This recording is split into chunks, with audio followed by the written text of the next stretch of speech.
Good morning to all of you. Welcome to Math Fry. आज के इस video में हम आप लोगों को परसेंटेज के कुछ महत्वपूर्ण क्वेश्चन को सॉल्व कराएंगे।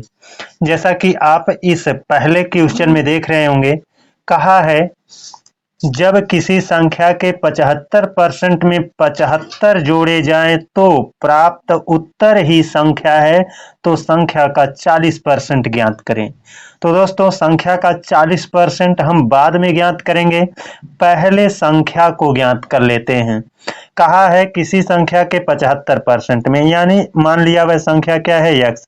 इसका 75%, तो 75% का मतलब 75/100 है ना। और इसको आप भिन्न में बदलोगे तो 3/4 आएगा।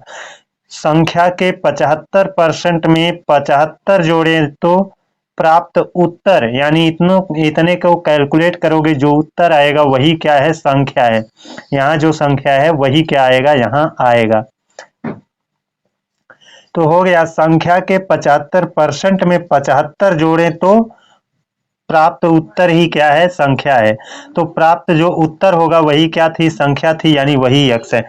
अब इसको सॉल्व कर लीजिए। इसको 25 तिया 75, 25 चौके क्या होगा, 100।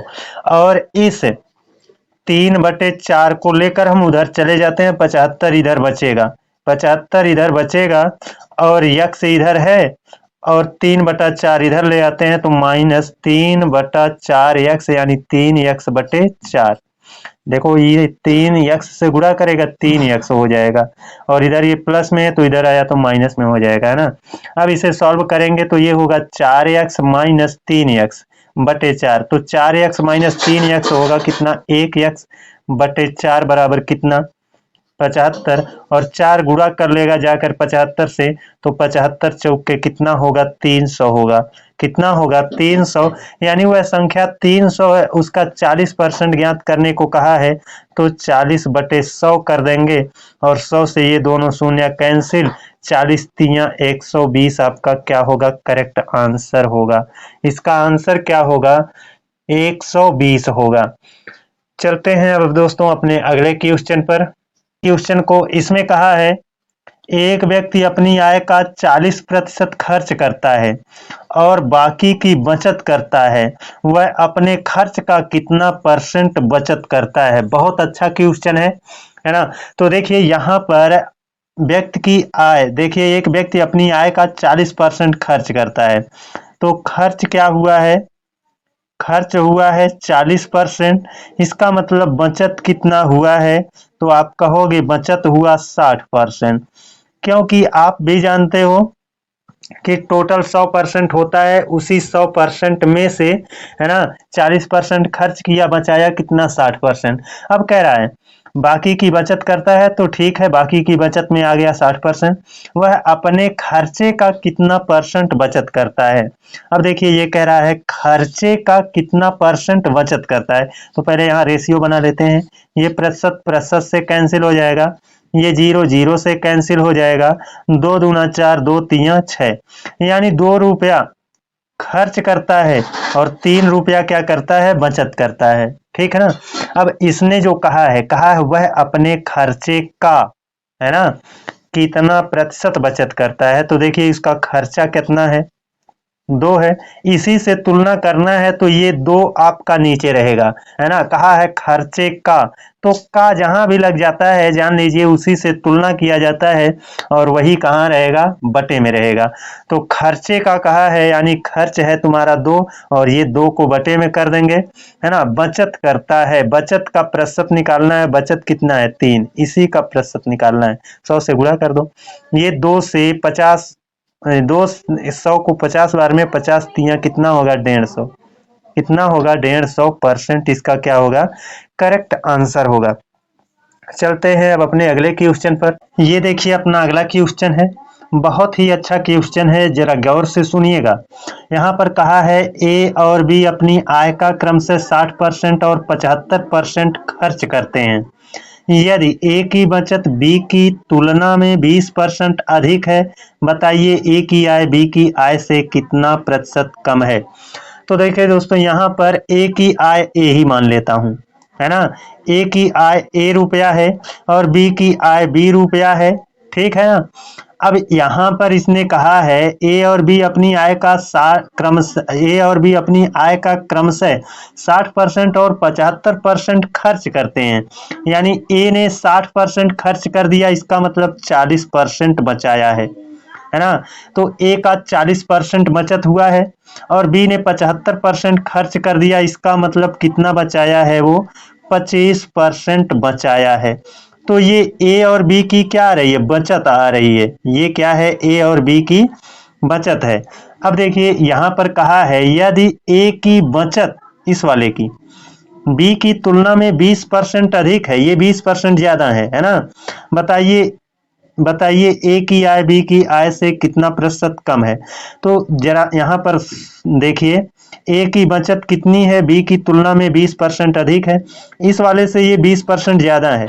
ये अपने आप में 100% कोई भी संख्या होती है वो होता ही है ना। और ये अपने आप में अगर 100% है तो इससे 20% ज्यादा यानी 120%, 120% है ना। पर ये है, देखो यहाँ वाले से ये वाला 20% ज्यादा था, इसलिए मैंने 20% इधर बढ़ा दिया ताकि दोनों बराबर हो जाएं। बराबर हो गए, ये प्रतिशत प्रतिशत से कैंसिल हो जाएगा, है ना। और ये 5 पचे 25 और ये 5 अट्ठे 40 हो जाएगा। यहाँ पर सॉल्व करते हैं, एक एक शून्य कैंसिल हो जाएगा, 5 इकन्नम 5, 5 दूना 10, 2 से ये 2 छक 12, है ना, 2 छक 12 हो जाएगा। यानी ए की आय कितनी है, 6 रुपया। अभी कट जाएंगे और 2 तिया 6, 2 चौके 8, यानी ए की आय कितना है, 3 रुपया है और बी की आय कितना है, तो इधर है 4 रुपया। मैंने बताया था आप लोगों को कि ये 4a इधर बचेगा क्या, 4a बराबर क्या, यहाँ पर 3 बचा है यानी 3b, है ना। जब आप b को इधर ले आओगे तो बटे में होगा और 4 जाएगा इधर बटे में हो जाएगा, तो b के लिए b का मान किधर है, इधर है, और a के लिए a का मान इधर है ना। ए का मान किधर है, इधर है। यानी ए कमाता है 3 रुपया और बी कमाता है कितना, 4 रुपया। अब पूछा क्या है, बताइए ए की आय बी की आय से कितना परसेंट कम है। देखो यहाँ पर कहा है ए की आय, ए की तो आय कितनी है, ए की आय कितनी है, देखो ए की आय 3 रुपया है ना। बी की आय से कितना कम है, तो देखो बी की आय कितना है, 4, सीधा सीधा लिख लेते हैं। ए की आय कितना है, 3, बी की आय कितना है, 4, है ना। और यहाँ पर कहा है ए की आय बी की आय से कितना परसेंट कम है। ए की आय कितना कम है, देख लो, एक की कमी है कितने से, 4 से, 4 बटे, है ना, और यहाँ पर गुणे 100, 4 पचसैया में कितना हो जाएगा, 100, ये आ गया आपका कितना, 25%। कितना आ गया, 25%। तो इसका जो करेक्ट आंसर है वो कितना है, 25% इसका करेक्ट आंसर होगा। ऑप्शन सी में दिख रहा है।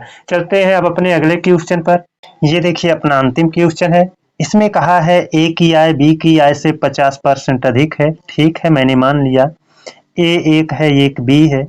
ए की आय कितनी है, बी की आय से 50% अधिक है। अगर बी 100 रुपये कमाता है तो ए 50 रुपया ज्यादा कमाएगा यानी 150। फिर कह रहा है ए की आय में 40% की वृद्धि हुई, यानी यही जो 150 है इसको 40% बढ़ा दिया यानी 140% हो जाएगा। क्योंकि कोई भी संख्या होती है अपने आप में 100% होती ही है, तो 150 भी अपने आप में 100% था, 40% बढ़ जाएगा तो 140% हो गया। और बी की आय में 90% की वृद्धि हुई, बी कमाता था कितना, 100, इसको 90% बढ़ा दिया तो हो गया कितना, 190/100, है ना। अब देखिए कह रहा है तो संयुक्त आय में प्रतिशत वृद्धि हुई। इसको पहले सॉल्व कर देते हैं। ए और बी की यहाँ पर संयुक्त आय कितनी थी, तो देखेंगे इन दोनों की संयुक्त आय थी 250 रुपए, है ना, 250 थी। अब यहाँ पर इस ए की आय को क्या किया गया है, वृद्धि कर दिया गया है, और बी की आय में भी क्या किया गया है, वृद्धि किया गया है। तो जाहिर सी बात है अब आय क्या हो जाएगी, परिवर्तित हो जाएगी। 2 शून्य नीचे से और 2 शून्य ऊपर से कट गया, और यहाँ से 100 से कट गया। अगर हम 14 और 15 का गुणा कर लेते हैं तो हो जाएगा कितना, 210, है ना। और इधर कितना है 190। दोनों की यहाँ पर पहले संयुक्त आय कितनी थी 250। वृद्धि होने के बाद दोनों की संयुक्त आय देखेंगे तो 210 और 190 दोनों को जोड़ेंगे तो कितना हो जाएगा, तो आप कहोगे कि 400 हो जाएगा। तो कितना बढ़ा, यहाँ वाले से देखो ये वाला कितना ज्यादा है, तो आप कहोगे कि यहाँ वाला 150 ज्यादा है, तो हो जाएगा 150, है ना। कहाँ वाले की तुलना में, इसी 250 से ये वाला कितना है 150 ज्यादा है, तो बटे में क्या रहेगा 250 रहेगा, है ना। और गुणे 100 हमको करना पड़ेगा। एक एक शून्य कैंसिल हो गया, 25 चौका 100 हो गया, 15 चौका 60% क्या हो जाएगी, वृद्धि होगी। 60% संयुक्त आय में क्या होगी, वृद्धि होगी। इसका यही क्या था, सॉल्यूशन था। आज के लिए बस इतना ही। अगले दिन आप लोगों से एक और बेहतरीन क्लास में मिलते हैं। तब तक के लिए धन्यवाद।